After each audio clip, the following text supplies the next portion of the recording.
For the ME's 480 project, we were given to create a converging-diverging nozzle for Brother Lewis, who is a fluid mechanics teacher here in the mechanical engineering department. My name is Josh, and the members of my team are Matthias, BJ, and Justin. Here's our first schematic that we were given to work off of. Basically, the key points are the high pressure air supply, where the air will start, and then it will go through a bunch of different instruments like the pressure regulator, the filter, and then a flow meter.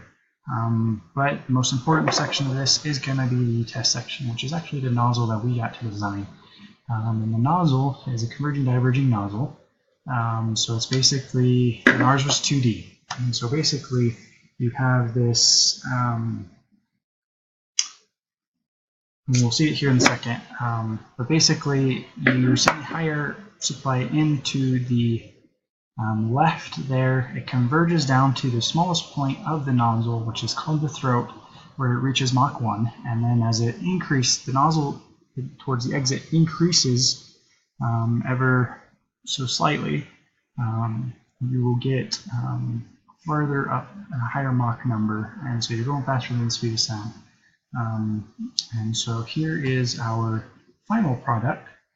So basically, the left-hand side, we will be using the building air supply for the high pressure source. It'll go through the pipe into the plenum, which basically takes the circular cross-section of a pipe down to a rectangular cross-section, so it fits our 2D model of a nozzle.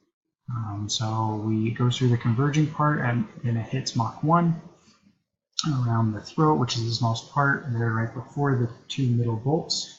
And then as it continues on, it'll actually, it was designed to reach Mach 1.8, but the area ratio between the throat and the end is so slight that it looks like they are parallel there. So here is our testing of this that we were able to get it to run.